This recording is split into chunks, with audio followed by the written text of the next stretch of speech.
साथियों इस क्वेश्चन को देखिए, यूपीएससी का प्री जीएस फर्स्ट का क्वेश्चन है पॉलिटिकल साइंस का। इसको पढ़ के क्या आप हल कर पा रहे हैं? देखिए हल कर लेंगे, कहीं से देख कर लेंगे, मगर क्या आप इस पंक्तियों को पढ़कर जो इसमें ऑप्शन दिए हुए हैं उसको समझ पा रहे हैं?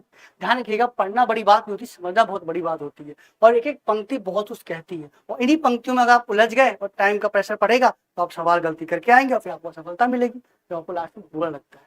बुरा ना लगे, समझिए बात को ध्यान से। क्या कहता है?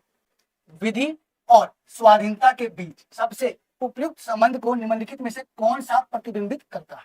विधि और स्वाधीनता, कानून और आजादी, इनमें से कौन सा ऑप्शन जो सबसे अच्छा सर्वोत्तम है? ऑप्शन आपको कोई सा भी सही लग सकता है, या दो तो लगेगा ही लगेगा, मगर आपको क्या करना है? सर्वोत्तम उत्तर ढूंढना है। मेरी बात समझ आ रही है?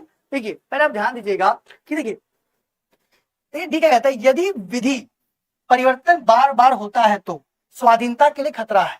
देखिए ये बात बिल्कुल सही है, मगर इसको सर्वोत्तम वो वर्णन नहीं करता है। ठीक है, तो ये बात तो गलत हो जाएगी। ठीक है, कई बार होता है मगर सर्वोत्तम उत्तर देना पड़ता है। जैसे आप कुछ नहीं जाएंगे ना, ये लूंगा वो लूंगा, ये बहुत अच्छा लग रहा है। मेरी बात समझे आप? ठीक है, अब ये क्या कहता है कि यदि विधियों अधिक होती है तो स्वाधीनता कम हो जाती है। कम होती है, सोचिए, तब बकवास है ऑप्शन। अब देखिए, यदि स्वाधीनता है तो विधि निर्माण जनता के को करना होगा। जनता को करना होगा, भारत में जनता वोट डालती है और प्रतिनिधि चुनती है, हालांकि प्रतिनिधि कानून बनाते हैं, जनता अप्रत्यक्ष रूप से भाग लेती है। ठीक है, अब देखिए, अब यही बचा, यदि विधि नहीं तो स्वाधीनता भी नहीं होगी।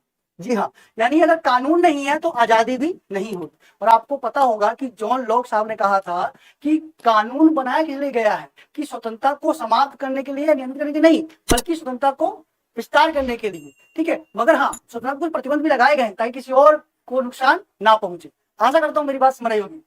जय श्री राम।